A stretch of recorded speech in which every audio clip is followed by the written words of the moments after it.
તમને સ્પર્શતા તમામ સમાચારોની છે અમને ફિકરને એટલે જ હું આપના માટે લઈને આવ્યો છું પ્રાઇમ 9 વિથ જીગર। પ્રાઇમ 9માં આજે વાત ભૂપેન્દ્રસિંહ ઝાલા અને તેના કારસ્તાનની। એ ભૂપેન્દ્રસિંહ ઝાલા જે છેલ્લા 34 દિવસથી નાસ્તો ફરતો હતો પણ સીઆઈડીના જાપ્તામાં તે આવી ગયો છે અને હવે જેટલા પણ રોકાણકારો હતા તેના રૂપિયા તેને ક્યાં રોક્યા હતા, કેટલા બેંક એકાઉન્ટમાં તેના ખાતા હતા, એ તમામ વિગતો હવે ધીરે ધીરે સામે આવી રહી છે અને તેના પરથી પણ પર્દાફાશ થઈ રહ્યો છે કે આખરે આટલું મોટું સામ્રાજ્ય, કરોડોનું સામ્રાજ્ય કેવી રીતે ભૂપેન્દ્રસિંહ ઝાલાએ ઊભું કર્યું અને હવે જ્યારે તે પકડમાં આવ્યો છે ત્યારે કેવી રીતે મોઢું છુપાવીને ફરી રહ્યો છે તેના વિશે જ આજે વિસ્તારથી વાત કરીશું।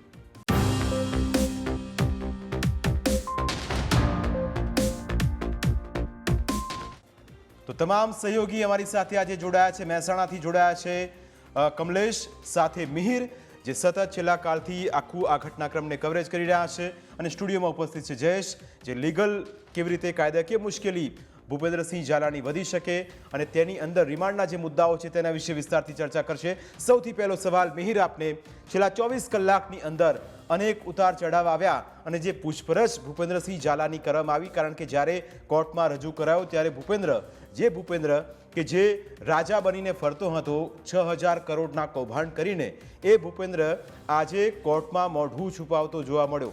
છેલ્લા 24 કલાકની અંદર શું ઘટનાક્રમ રહ્યો, કયા કયા નવા ખુલાસા આખા કેસમાં મિહિર થયા છે? જીગર, શરૂઆતમાં જે આ છુપાયો, જે મહેસાણાના જે આ ગામમાં તે છુપાયો હતો અને ત્યારબાદ જે એક માહિતી મળી તેના આધારે તેની ધરપકડ કરી અને ધરપકડ થઈને 24 કલાકનો સમય છે હવે થઈ ગયો છે અને તે શરૂઆતની પૂછતાછમાં જ પોપટની જેમ તમામ તે વાત છે તે કરતો હતો। પ્રાથમિક તેની પૂછતાછ કરવામાં આવી અને ત્યારે તે જે ભાગ્યો અલગ અલગ જગ્યાએ કે જ્યાં આગળ રાજસ્થાન, મધ્યપ્રદેશ અને ગુજરાતમાં છેલ્લા 15 દિવસથી આ ફાર્મમાં તે રોકાયો હતો, તે તમામ હકીકતો છે કે જે અધિકારીને તેને કહી હતી, જેમાં ખાસ કરી આ 15 દિવસથી અહીં છુપાતો હતો અને તે અન્ય જગ્યાએ બહાર ભાગવાના ફિરાકમાં હતો અને તેને પણ શંકા ગઈ હતી કે તે અહીં કોઈ પોલીસ છે કે તેની વોચ છે તે રાખી રહ્યા છે અને આ જ રીતની સીઆઈડી ક્રાઇમને એક માહિતી મળી અને તેના આધારે જ તેને ધરપકડ કરી દીધી। મોડી રાત એટલે કે 3 થી 4 વાગ્યા સુધી અલગ અલગ અધિકારીઓ દ્વારા તેની પૂછતાછ કરી અને પૂછતાછમાં એક બાદ એક ખુલાસા એ થયા કે તેને પોલીસથી બચવા માટે અલગ અલગ 3 જેટલા મોબાઈલ છે તે રાખ્યા હતા, 3 ડોંગલ છે તે રાખ્યા હતા અને 2 થી 3 જે સિમ છે તે રાજસ્થાન તે શરૂઆતમાં ભાગ્યો હતો ત્યાં આગળ તેને ખરીદ્યા હતા અને ત્યારબાદ તે અલગ અલગ સિમ કાર્ડનો ઉપયોગ કરતો હતો અને આ ડોંગલથી તે વાઈફાઈ ઉપયોગ કરી અને ત્યારબાદ તેના પરિવારજનો અને અનેક એવા એજન્ટો છે કે તેના સંપર્કમાં હતો, જે ખેડબ્રહ્મા, અરવલ્લી સહિતના અલગ અલગ જે એજન્ટો છે તે લોકોના સંપર્કમાં હતો અને તે તમામ જે સંપર્ક કરનાર અને જે એને મદદ કરનાર છે તે લોકોને પકડવા માટે મોડી રાત્રે જ સીઆઈડીના અલગ અલગ પીઆઈ દ્વારા ટીમો બનાવી અને તેને પણ પકડવા માટેની ટીમ છે તે તૈયાર કરી અને તપાસ જે છે તે કરવામાં આવી છે। લગભગ 8 થી 9 જેટલા શંકાસ્પદ લોકો કે જે આને મદદ કરી હોય અથવા તો આ એજન્ટ હોય તેની સીઆઈડી ક્રાઇમે અત્યાર સુધીમાં ડિટેન છે તે કરી દેવામાં આવ્યા છે, પરંતુ આખો રોલ તેનો કઈ રીતનો છે તેને લઈને જ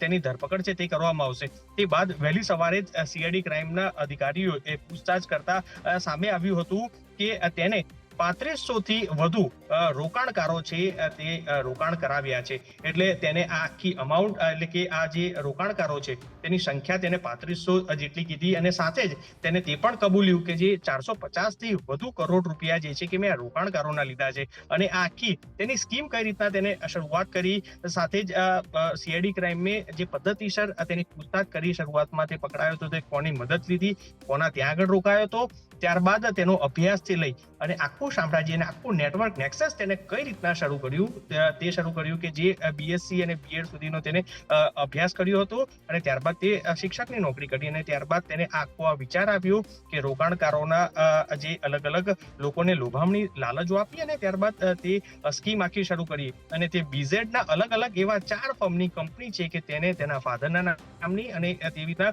કંપની ઊભી કરી અને લોકોને લોભામણી લાલચો આપી, એકના ડબલ કરવાની લાલચ આપી અને રોકાણ કરી. ત્યાંથી જ જ રોકાણકારોને જે રોકાણ કરે, જે 5 લાખથી વધુ રોકાણ કરે તો તેને ટીવી ગિફ્ટ આપતો, 10 લાખથી વધુ આવે તો તેને વિદેશ મોકલતો, અને એનાથી વધુ રોકાણકારો હોય તો તેને જે લક્ઝુરિયસ ગાડી છે તે આપતો. એટલે આ રીતના તે આ સ્કીમ શરૂ કરી, તે બાબતે જે આખી તેની વાત છે તે કરી હતી, અને ધીરે ધીરે કરી અને તેને ઉત્તર ગુજરાતના મોટા ભાગના જે જગ્યાએ ત્યાં આગળ તેને આ જે લોકો છે કે તેને લાલચમાં લીધા અને તે તમામ લોકોને વિશ્વાસમાં લીધા. આશરે 3500 થી વધુ લોકો ને તેને આ રીતના લાલચમાં લીધા, અને ત્યારબાદ જે રોકાણકારો છે તે રોકાણકારોના પૈસા છે તેને કબૂલ કર્યું કે મેં ગાંધીનગર, મહેસાણા અને મોડાસા ત્યાં આગળ જમીનો છે તે જમીનો ખરીદી. લગભગ 17 જેટલી જમીનો છે તે અલગ અલગ ખરીદી. સાથે જ મોડાસામાં એક બિલ્ડિંગ છે, જે કોમર્શિયલ બિલ્ડિંગ છે તે બનાવી રહ્યો છે, અને તે 3 થી 4 માળનું બિલ્ડિંગ છે તે બની ગયું છે.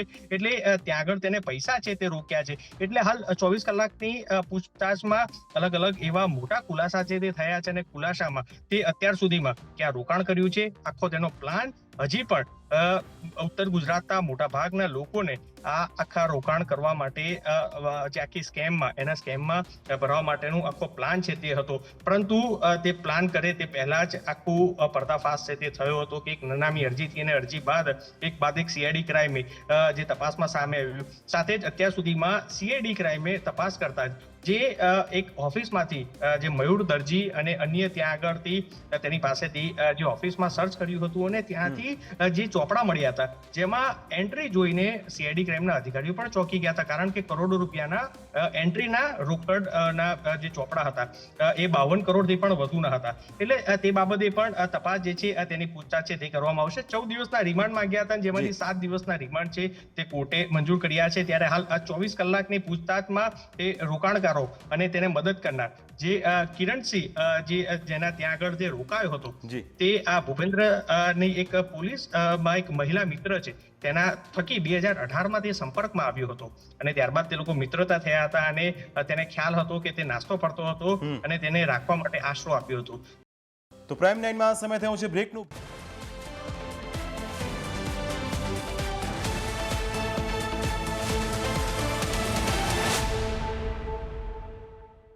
મુશ્કેલી વધવાની છે ને હવે, કારણ કે કિંગ જ જો જાપ્તામાં આવી જાય તો ચોક્કસ છે કે એના નીચેની ટીમ એ પડી ભાગે, અને કદાચ એજન્ટો પણ હવે ધીરે ધીરે સામે આવશે. એક મેસેજ પણ આજે જયેશ સોશિયલ મીડિયામાં વાયરલ થયો કે હવે બધાએ સામે આવવું પડશે. અત્યાર સુધી 34 દિવસ સુધી જયેશ કોઈ બોલતું ન હતું, અને મહેસાણા, ઉત્તર ગુજરાત, ખાસ કરીને અરવલ્લી જે પોકેટ્સ પકડ્યા હતા, મધ્ય ગુજરાતનો કેટલોક હિસ્સો, આ તરફ આખું ઉત્તર ગુજરાત, અને એવા જયેશ 18 જેટલી જગ્યાઓ પર તેની શાખા હતી. મારે જયેશ આપની પાસેથી એ સમજવું છે કે રિમાન્ડની અંદર કયા કયા મુદ્દાઓનો સમાવેશ કરવામાં આવ્યો છે, કયા એવા નવા ખુલાસા એ થયા છે કે જેના કારણે જે લોકો હતા જેમણે ભરોસો કર્યો હતો ભૂપેન્દ્રસિંહ ઝાલા પર, એ ભરોસો જ્યારે તૂટ્યો છે ત્યારે તેમને કેટલો આઘાત લાગશે? કારણ કે ભૂપેન્દ્રસિંહે તો કહ્યું કે મને જેટલા પૈસા મળ્યા એ મેં જમીન ખરીદી છે, અને જે જગ્યાએ મોટા મોટા કોમ્પ્લેક્સ બનાવવાની વાત હોય અથવા તો રોકાણની વાત હોય, એ આખો હવે એક બાદ એક ખુલાસા થઈ રહ્યા છે. રિમાન્ડની અંદર કયા કયા મુદ્દાઓને ખાસ આમાં ટાંકવામાં આવ્યા છે?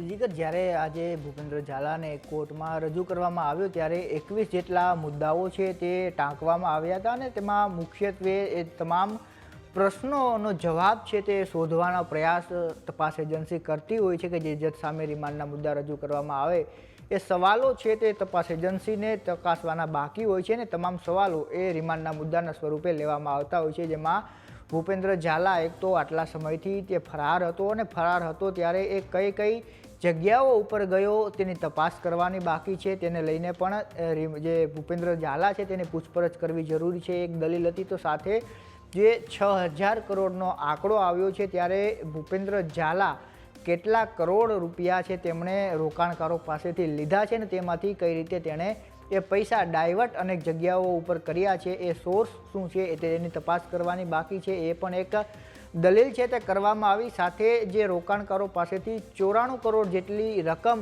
લેવામાં આવી છે, એ એક આંકડો સીઆઈડી ક્રાઇમની તપાસમાં આવ્યો છે. ત્યારે આ 94 કરોડની રકમ છે તેમણે કઈ જગ્યા ઉપર ડાયવર્ટ કરી છે, કઈ જગ્યા પર રોકાણ કર્યું છે, કેટલું પરત છે તે રોકાણકારોને આપ્યું છે, તે બાબતની પણ તપાસ કરવાની બાકી છે. જે 7 બેંક એકાઉન્ટ્સ મળી આવ્યા છે તે 7 બેંક એકાઉન્ટની તપાસ કરવાની પણ બાકી છે. સાથે સાથે જે એક વેબસાઇટ પણ તેને શરૂ કરી હતી ને જેના માધ્યમથી જ તે પૈસા છે તે લોકો પાસેથી લેતો હતો ચેક અને રોકડના સ્વરૂપે. એ વિગતો પણ હજુ મેળવવાની બાકી છે. સાથે કુલ 18 જેટલી બ્રાન્ચો તેણે રાજ્યમાં ખોલી હતી, જેમાં ખાસ કરી અને અરવલ્લીથી લઈ અને રાયગઢ સુધીની જે બ્રાન્ચો છે, ડુંગરપુરમાં પણ તેની એક બ્રાન્ચ હોવાની વાત સામે આવી રહી છે. તો આ બ્રાન્ચો ઉપર કેટલું રોકાણ છે તે થયું, કેટલી રકમ આવી, જ્યારે એક વાત એ સામે આવી છે કે 18 બ્રાન્ચોમાંથી 17 બ્રાન્ચોની હજી તપાસ કરવાની બાકી છે કે ત્યાં કેટલું રોકડ સહિત ચેકમાં વ્યવહારો છે તે થયા, કારણ કે એક બ્રાન્ચ ઉપરથી 52 કરોડ જેટલી રકમ છે તે રોકડમાં મળી આવી છે. ત્યારે એ તપાસ કરવાની પણ હજુ બાકી છે કે અન્ય જે 17 બ્રાન્ચો છે તેમાં કેટલા રોકાણ આવ્યું, તેની સાથે સાથે તે જે જગ્યા ઉપર ગયો ત્યાં તેણે કોણે મદદ કરી, આટલા દિવસથી તે કોની સાથે સંપર્કમાં હતો, આ તમામ બાબતોની તપાસ છે તે કરવાની બાકી છે ને જેને લઈને 14 દિવસના રિમાન્ડની છે તે માગણી કરવામાં આવી હતી. ત્યારે તમામ દલીલોના અંતે 7 દિવસના તેના રિમાન્ડ છે તે મંજૂર થયા છે. બિલકુલ 7 દિવસના રિમાન્ડ મંજૂર થયા છે. પણ હવે કમલેશ, જે મહેસાણાની જે જગ્યા છે અને જે જગ્યાએ દવાડા ગામ અને એની પાસેનું ફાર્મ હાઉસ, આજની તસવીરો આપે જે મોકલી છે એની અંદરથી એટલું ચોક્કસ કહી શકાય કે વ્યવસ્થા બરાબર ગોઠવાઈ હતી કે ભૂપેન્દ્રસિંહ ઝાલાને કોઈ પણ પ્રકારની તકલીફ ન પડે. એની અંદરથી દારૂની બોટલ મળી છે, એક ટીવી સેટ હતું કે એની અંદર એ ભૂપેન્દ્રસિંહ ઝાલા કંઈક મનોરંજનના માધ્યમ તરીકે કંઈક નિહાળી શકે એની પણ પૂરતી વ્યવસ્થા કરી હતી. શું લાગે છે આટલી બધી જાહો જલાલી જેની પાસે હોય એને ના છૂટકે આવીને રાજસ્થાન, મધ્યપ્રદેશ અને છેલ્લે મહેસાણા આવવું પડે અને મહેસાણા પાસેના એક જે ગામ છે દવાડા એની પાસેના એક ફાર્મ હાઉસમાં રોકાવું પડે? શું છેલ્લા 24 કલાકની અંદર મહેસાણા અને આસપાસની વિસ્તારમાં જે ચર્ચાઓ થઈ રહી છે શું એ જ થઈ રહી છે કે કિરીટસિંહનું પીઠબળ હતું, કીર્તિસિંહનું પીઠબળ હતું કે પછી બીજા કોઈ પોલિટિકલ માથાનું નામ સામે આવવાનું હતું પણ એની જગ્યાએ આ હાર કીર્તિસિંહને પહેરાવી દેવાયો હોય? ચોક્કસથી જે રીતે જીગર આખો મામલો સામે આવ્યો છે અને ભૂપેન્દ્રસિંહ ઝાલા જે પહેલેથી જ પોતાની વૈભવી લાઈફસ્ટાઈલ માટે જાણીતો છે, અપક્ષ ઉમેદવારી નોંધાવી ત્યારે તે પણ જે ઠાઠ માટે એણે કર્યો હતો અને ત્યારબાદ ભૂપેન્દ્રસિંહ ઝાલા ચર્ચામાં આવ્યો હતો. પરંતુ જે રીતે તેની પર સીઆઈડી ક્રાઇમનો ગાળિયો કસાયો અને સતત વોન્ટેડ હતો, તેની આગોતરા જામીન અરજી ફગાવી દેવામાં આવી અને ત્યારબાદ તે મધ્યપ્રદેશ, રાજસ્થાન અને અન્ય વિસ્તારમાં પોલીસની પકડથી બચવા માટે ભાગી રહ્યો હતો. પણ તે વૈભવી લાઈફસ્ટાઈલને છોડી ન શક્યો. જે જગ્યાએ તે રોકાયો હતો ત્યાં પણ તેના માટે વ્યવસ્થા કરવામાં આવી હતી. જે મહેસાણાનું દવાડા ગામ છે અને દવાડા ગામનું જે ફાર્મ હાઉસ છે કિરણસિંહ ચૌહાણ પ્રદેશ કોંગ્રેસ સમિતિના જે નેતા છે કીર્તિસિંહ ઝાલા તેનો ભાણિયો થાય છે અને કિરણસિંહ ચૌહાણ મહેસાણા ખાતે એડવોકેટ તરીકે પ્રેક્ટિસ કરે છે અને તેમનું જે ફાર્મ હાઉસ છે આ ફાર્મ હાઉસ ઉપર ભૂપેન્દ્રસિંહ ઝાલા રોકાયા હતા.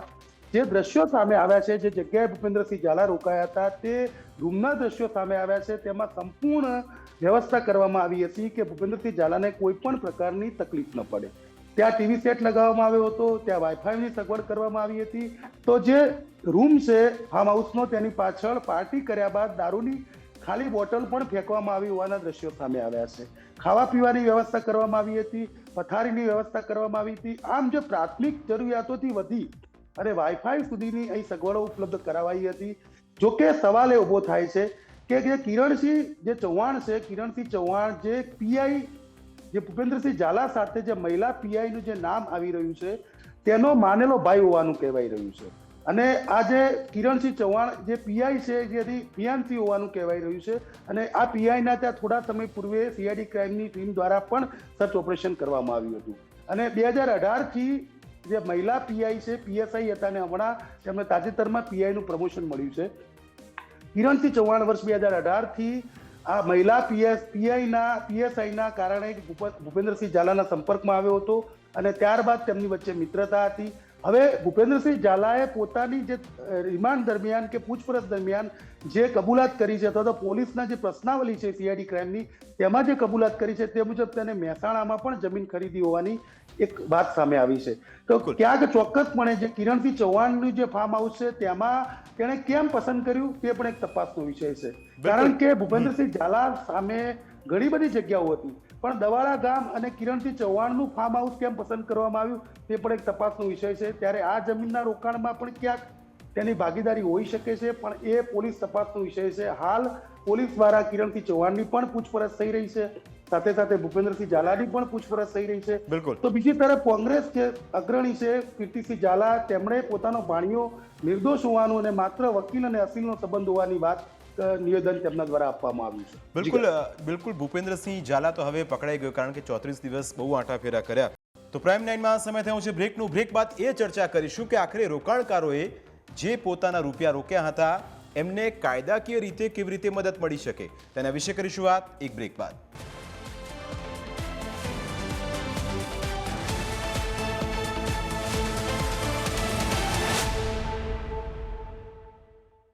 જયેશ, મારો સવાલ આપને એ છે કે હવે ચિંતા તો એ રોકાણકારોને છે, કારણ કે ભૂપેન્દ્રસિંહે તો કહ્યું કે ભાઈ મારા પૈસા હતા, મેં આ જગ્યાએ રોક્યા છે, હવે જે થઈ ગયું થઈ ગયું. કાયદામાં કોઈ એવી જોગવાઈઓ છે કે જેના કારણે રોકાણકારોને આપ એ કહી શકો કે ચિંતા કરતા નહીં, કાયદો આ કહે છે અને તમને તમારા રોકેલા રૂપિયા આ રીતે પરત મળી શકે? શું કાયદામાં કોઈ જોગવાઈ છે ખરી આ પ્રકારની?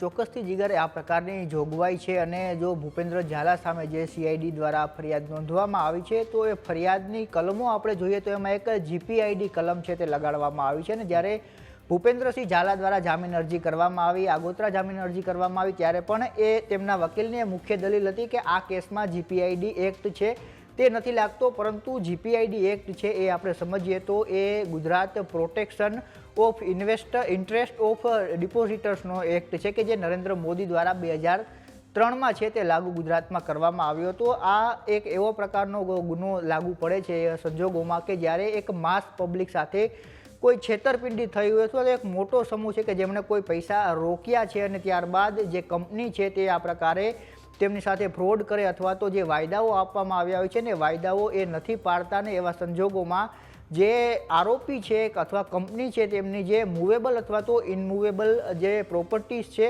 તે પ્રોપર્ટીઝ વેચીને પણ રોકાણકારોને તેના પૈસા પરત આપવા માટેની જોગવાઈ છે તે આ GPID એક્ટમાં કરવામાં આવી છે. એ અંતર્ગત 6 વર્ષની સજા અને 10 લાખ રૂપિયાના દંડની પણ જોગવાઈ છે. એટલે સરકાર અને જે તપાસ એજન્સી છે તેમણે શરૂઆતથી જે બાબતનું ધ્યાન રાખ્યું છે કે આટલો મોટા કરોડોનું કૌભાંડની જ્યારે વાત સામે આવી રહી છે ને એવા સંજોગોમાં જો આરોપી પકડે અને તેની પાસેથી એ રોકાણકારો પાસેથી લીધેલી રકમ છે એ નથી મેળવી શકાતી, તો એવા સંજોગોમાં આ GPID એક્ટ લગાડવામાં આવ્યો છે. જો ભૂપેન્દ્રસિંહ ઝાલા એ પ્રકારની વાત કરે કે તેમની પાસે રોકાણકારોને ચૂકવવા માટે પૈસા નથી, તો એવા સંજોગોમાં સરકાર છે તે ભૂપેન્દ્રસિંહ ઝાલાની જે ચલ અને અચલ સંપત્તિઓ છે તે વેચીને પણ રોકાણકારોને જે તેમના નાણાં છે તે પરત આપી શકે છે. બિલકુલ. એટલે સંપત્તિ જેટલી પણ લોકોના રૂપિયે ભેગી કરી, કારણ કે એક શિક્ષક જે ખાનગી શાળામાં અભ્યાસ કરાવતો હતો, કદાચ એણે પાઠ આ કૌભાંડના ભણ્યા અને ભણાવ્યા પણ હશે. મિહિર, આપને સવાલ કે જે રીતે અત્યારે પૂછપરછનો દોર શરૂ થયો ગઈકાલથી, જેમ જેમ અપડેટ આવી રહ્યું છે કે આ તરફ ઉત્તર ગુજરાતના તમામ વિસ્તારોને સાંકળી લેવામાં આવ્યા છે, શું ભૂપેન્દ્રસિંહ ઝાલાના સંકંજામાં આવ્યા બાદ એની નીચેની જે આખી કોર ટીમ હતી એ લોકોની પણ મુશ્કેલી વધી શકે? કારણ કે ગઈકાલથી તમે જુઓ કે હિંમતનગરમાં વકીલ જે હતા એને અટક કરવામાં આવી, પૂછપરછ કરવામાં આવી, આ તરફ બીજા એના જેટલા પણ સાથીદારો છે એની પૂછપરછ કરવામાં આવી. શું ભૂપેન્દ્રસિંહ એવા કોઈ વ્યક્તિનું નામ લઈ શકે કે જેના કારણે ગુજરાતમાં એક મોટી હલચલ પણ જોવા મળી શકે? મેયર જીગર, અત્યારે તો હાલ જે એના ફોન મળી આવ્યા છે અને તેમાં તપાસ કરતા જ જે એજન્ટો છે, મોટાભાગના તેના સંબંધી અને એજન્ટો છે તે લોકોની તપાસ જે છે તે કરવામાં આવી રહી છે. કારણ કે છેલ્લા 34 દિવસથી જે ફરાર હતો તે સમય તે એજન્ટ અને તેના સગા સંબંધીઓ છે કે અથવા જે તેના પોલીસમાં જે મહિલા મિત્ર છે તેના સંપર્કમાં હતો. એટલે તે લોકોની અત્યારે હાલ પૂછતાછ છે જે ચાલી રહી છે અને તેમાં મદદગારી કરનાર કોણ છે અને તેને આશરો આપનાર અન્ય કોણ કોણ છે તેની તપાસ જે છે તે કરાઈ રહી છે. જો કે પહેલેથી જ જ્યારે આખું આ વિઝર્ડ સ્કેમ પોન્જી સ્કીમનું કૌભાંડ સામે આવ્યું ને ત્યારબાદ ભૂપેન્દ્રસિંહ ઝાલાનો જે પોલિટિકલ કનેક્શન સામે આવ્યું અને તેમાં તેના વિડીયોમાં ઘણા સ્થાનિક ધારાસભ્યથી લઈ અને ઘણા લોકોએ તેના વખાણ કર્યા હોવાનું, એટલે પોલિટિકલ સપોર્ટ હોવાનું વાત છે તે સામે આવી હતી અને એ એંગલમાં પણ CID ક્રાઇમ છે તે તપાસ કરી રહી છે. બીજી બાજુ CID ક્રાઇમને હજી પણ શંકા છે કે આ ભૂપેન્દ્રસિંહ ઝાલાની પાછળ કોઈ અન્ય કોઈ માસ્ટર માઇન્ડ છે કે કેમ, અને અથવા તો તેને દ્વારા કોઈ મદદ કરી અને આ આખું સ્કેમમાં તેનો ભાગીદાર છે કે કેમ તે દિશામાં તપાસ કરવામાં આવી રહી છે. પરંતુ સીઆઈડી ક્રાઇમે અત્યાર સુધીની જે તપાસ કરી છે તે તપાસમાં જે આખું સ્કેમ છે કે જે આખું તે પોતે જ ઊભું કર્યું હતું, પોતાના દ્વારા આખું ચલાવવામાં આવતું હતું અને તે ખૂબ માઇક્રો પ્લાનિંગથી એને આખું કર્યું હતું. તેને ગમે ત્યારે પણ તે પકડાય તો તેને અનેક એવી એન્ટ્રીઓ છે કે જે બેંક દ્વારા કરવામાં આવી છે. એટલે ઘણા નાણાં છે કે જે રોકાણકારોના તે બેંકથી લીધા છે, એટલે ગમે ત્યારે પણ પકડાય તો કંપનીમાં ઇન્વેસ્ટ કરવાના બહાને તેને રિફંડ આપે છે તે રીતનું, અને સાથે જ અનેક એવા વ્યવહાર છે કે તે તેને બ્લેકમાં કર્યા છે. એટલે તમામ એન્ટ્રીઓ છે સીઆઈડી ક્રાઇમને મળી છે અને એ છેલ્લા 15 દિવસથી સીઆઈડી ક્રાઇમ દ્વારા તેની જ સ્ક્રુટિની છે તે કરી રહ્યા છે, કારણ કે બ્લેકના અને આ જે વ્હાઇટના પૈસા તે કઈ રીતના આખું તે મેનેજ કરતો હતો. અને તેની પૂછતાછમાં પણ તેને કબૂલ્યું છે કે મેં 450 કરોડથી પણ વધુ રોકાણકારોના પૈસા છે તે લીધા છે અને અલગ અલગ જગ્યાએ મેં ઇન્વેસ્ટ કર્યા છે. એટલે હાલ તો સીઆઈડી ક્રાઇમની પ્રાથમિક તપાસ જે છે તે આ રહેશે, અથવા કોઈ મોટું નામ આવે છે કે કેમ તે હવે જોવાનું રહેશે. પરંતુ હાલ તો જે તમામ એજન્ટો અને તેને મદદ કરનાર છે તેને પકડવા માટે સીઆઈડી ક્રાઇમ છે તે તપાસ કરી રહી છે. બિલકુલ જય, છેલ્લો સવાલ આપને કે જે રીતે અત્યારે ભૂપેન્દ્રસિંહ ઝાલા આવી ગયો, હવે એજન્ટો સામે આવશે, જે રોકાણકારો છે એમને હિંમત થશે કે હવે બહાર આવવું પડશે? કારણ કે તમે આપણે જે એક્ટની વાત કરી, કારણ કે કાયદાનો સહારો લઈને એ હવે રોકાણકારો એ આ સામે આવશે, કારણ કે અત્યાર સુધી કોઈ આવતું ન હતું. તેમને ભરોસો હતો કે ભૂપેન્દ્રસિંહ ઝાલા છે અને એમના એજન્ટો છે પૈસા આપી શકે છે, એટલે ચિંતાનું કોઈ કારણ ન હતું. બીજો સવાલ એ અને કે જે રીતે હવે કાયદાકીય રીતે ભૂપેન્દ્રસિંહ ઝાલાની મુશ્કેલી કેટલી હદે વધી શકે? જે રોકાણકારોની વાત છે તો રોકાણકારોની વાતમાં એ પ્રશ્ન હતો કે જ્યારે તેમને રોકાણ કરેલું છે તેની રકમ જે પરત આવવાની બંધ થશે, કારણ કે 6 મહિનાના 6ઠ્ઠી તારીખ સુધીમાં આ જે મહિનાનું જે ઇન્વેસ્ટમેન્ટ થતું હતું ને તેને આધારે જે વ્યાજ આપવામાં આવતું હતું તે મળતું હતું. પરંતુ છેલ્લા ઘણા દિવસથી તમામ એકાઉન્ટો છે તે ફ્રીઝ કરી દેવામાં આવ્યા હતા ને એ દલીલ તેમના વકીલ દ્વારા પણ કરવામાં આવી હતી કે તેમના એકાઉન્ટ ફ્રીઝ કરી દેવામાં આવ્યા છે, જેને કારણે જે ઇન્વેસ્ટર છે તેને પેમેન્ટ નથી થતું, એટલે એ હવે બંધ થયું છે. ને ત્યારબાદ એ તપાસ માં સામે આવી રહ્યું છે કે 100થી વધુ જેટલા જે લોકો છે તેનું નિવેદન સીઆઈડી દ્વારા લેવામાં આવ્યું છે કે જે તમામ આ બાબતથી પીડિત છે. ત્યારે આગામી દિવસોમાં હજી મુશ્કેલી વધશે, કારણ કે જે પ્રકારે સીઆઈડી ક્રાઇમે તપાસ કરી છે ભૂપેન્દ્રસિંહ ઝાલાના ઓફિસના જે સ્ટાફ છે તેમના ખાતામાં કેટલી રકમ રોકડથી ગઈ છે, કેટલી ચેકથી ગઈ છે, તમામ બાબતોની વિગતો સીઆઈડી ક્રાઇમ પાસે છે. એટલે ઊંડાણપૂર્વક ખૂબ તપાસ થઈ છે. ત્યારે ભૂપેન્દ્રસિંહ ઝાલાનું બહાર આવવું છે તે હાલની સ્થિતિએ ખૂબ જ મુશ્કેલ લાગી રહ્યું છે. બિલકુલ, એટલે ભૂપેન્દ્રસિંહ ઝાલાની મુશ્કેલી વચ્ચે રોકાણકારોને રાહત મળશે કે પછી એજન્ટોની મુશ્કેલીમાં પણ વધારો થશે એ આવનારો સમય બતાવશે. કારણ કે ભૂપેન્દ્રસિંહ ઝાલા હવે કહેશે કે રોકાણકારોના કરોડો રૂપિયા મેં ક્યાં ક્યાં રોક્યા અને તમને કેટલા આપ્યા. અમારી વિશેષ રજૂઆતમાં અત્યારે બસ આટલું જ. આપ તમામ અમારી સાથે ચર્ચામાં જોડાયા, આપનો ખૂબ ખૂબ આભાર. તો ફરી મળીશું આપને સ્પર્શતા મુદ્દા સાથે. ત્યાં સુધી રજા આપશો. નમસ્કાર.